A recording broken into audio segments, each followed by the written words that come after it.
Salutations à tous ceux qui suivent Bark Borgo TV.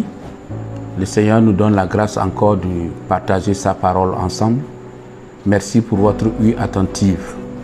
La lecture d'aujourd'hui se trouve dans Luc 5 et nous allons lire avant de continuer. Comme Jésus se trouvait auprès du lac de Génézareth et que la foule se pressait autour de lui pour entendre la parole de Dieu, il vit au bord du lac 2 barques d'où les pêcheurs étaient descendus pour laver leurs filets. Il monta dans l'une de ces barques qui était à Simon et il le pria de s'éloigner un peu de terre. Puis il s'assit et de la barque il enseigna la foule. Lorsqu'il eut cessé de parler, il dit à Simon: avance en eau profonde et jetez vos filets pour pêcher. Simon lui répondit: Maître, nous avons travaillé toute la nuit sans rien prendre, mais sur ta parole, je jetterai le filet. L'ayant jeté, ils prirent une grande quantité de poissons et les filets se rompaient. Ils firent signe à leurs compagnons qui étaient dans l'autre barque de venir les aider. Ils vinrent et remplirent les 2 barques au point qu'elles s'enfonçaient. Quand il vit cela, Simon-Pierre tomba aux genoux de Jésus et dit: Seigneur, retire-toi de moi, parce que je suis un homme pécheur. Très très belle histoire que Luc nous raconte. Alors, ici, il nous est relaté l'histoire d'un homme appelé Pierre avec ses compagnons qui étaient des pêcheurs. Donc, ces personnes-là étaient des professionnels de la pêche. Ils ont grandi dans la pêche. C'est leur métier. Ils maîtrisaient vraiment leur travail et ils connaissaient le lac et ils sont allés un jour pour pêcher. Et ils ont travaillé toute la nuit. La Bible nous dit qu'ils ont travaillé toute la nuit. Ils ont employé toutes les techniques possibles. Ils se sont donnés à fond. Mais au bout du compte, ils n'ont rien pris. Et ils sont revenus de la pêche et ils étaient en train de laver leurs filets pour rentrer à la maison. Alors, vint Jésus. Et quand Jésus est arrivé, il est rentré dans l'une des barques. La Bible dit que la barque dans laquelle Jésus est entré appartenait à Simon-Pierre.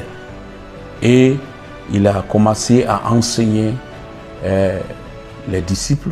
Il a enseigné la foule qui était autour de lui. Et Simon-Pierre, patient, attendait. Alors qu'il venait de laver les filets, il voulait rentrer, se reposer. Parce que quand on a travaillé toute la nuit, il faut reconnaître qu'il y a la fatigue qui s'installe. Non seulement ils ont travaillé toute la nuit, mais la Bible dit qu'ils n'ont rien pris. Ce jour-là, tous leurs efforts étaient vains. C'était l'échec total. Ils étaient sûrement découragés. Ils se demandaient pourquoi. Parce qu'après avoir travaillé durement, le résultat est nul. Et vous voyez, quand on est dans une situation pareille, on ne peut qu'être découragé. Mais Jésus est arrivé, il est rentré dans leur barque, il a enseigné la foule. Quand il a fini d'enseigner la foule, il dit à Simon-Pierre: avancez en eau profonde, jetez vos filets pour pêcher. Mon frère, ma soeur, écoute-moi bien.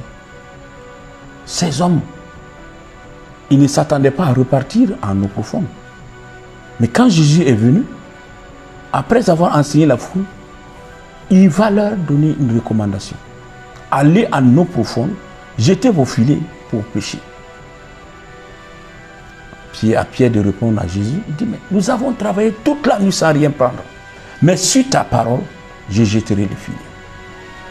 Ah, Jésus, très courageux. Jésus est venu pour répondre aux besoins de ces hommes. Mais il fallait que ces hommes puissent se sacrifier. Quand on est fatigué et qu'on te demande de repartir à zéro, ce n'est pas évident, ce n'est pas facile. Mais ils ont osé, ils ont accepté. Ils disent: sur ta parole, je jetterai le filet. Et ils sont repartis en eau profonde, précisément comme Jésus l'a dit. Et ils ont jeté leurs filets. La Bible dit qu'ils ont pris une grande quantité de poissons au point que leurs filets se rompaient. Ils ont rempli les 2 barques de poissons. Et c'était la joie. Mon frère, ma soeur, aujourd'hui tu te demandes si c'est encore possible pour toi de réussir. Tu es fatigué parce que depuis longtemps tu pries et il n'y a pas de réponse. Tu es désespéré parce qu'aujourd'hui économiquement ça ne va pas. Et ce sont des pleurs. Tu désespères. Mais laisse-moi te dire, si tu acceptes que Jésus entre dans ta barque, si tu acceptes que Jésus entre dans ta vie, et comme Pierre, si tu lui accordes la priorité, les choses changeront littéralement dans ta vie. À partir d'aujourd'hui, tu ne seras plus la même personne. Écoute-moi bien. Il n'y a qu'une clé pour réussir dans la vie. La clé pour la réussite, la clé pour le succès, c'est l'obéissance et la soumission à la parole de Dieu. L'incarnation de la parole de Dieu. La pratique de la parole de Dieu. Toi qui m'écoutes, ne désespère pas. Jésus t'invite, il t'appelle. Et il dit, je me tiens à la porte et je frappe. Celui qui ouvre la porte, j'entrerai, je souperai avec lui et lui avec moi. Il veut souper avec toi. Est-ce que ce soir tu es prêt encore à repartir à zéro, à ouvrir la porte de...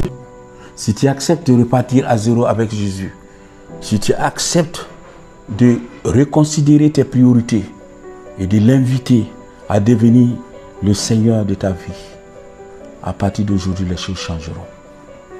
Mon frère, il est possible pour toi d'avoir une destinée merveilleuse, une destinée certaine. Mais sans Jésus, c'est impossible. Peuple de Dieu, écoutez-moi. Les gens prient et jeûnent. Ils cherchent la face de Dieu. Mais beaucoup s'éloignent de la parole de Dieu. Beaucoup ne considèrent pas les voies de l'Éternel. Beaucoup ne considèrent pas la parole de Dieu.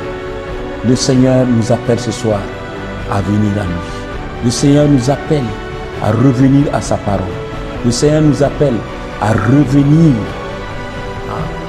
à l'écoute de la voix du Saint-Esprit.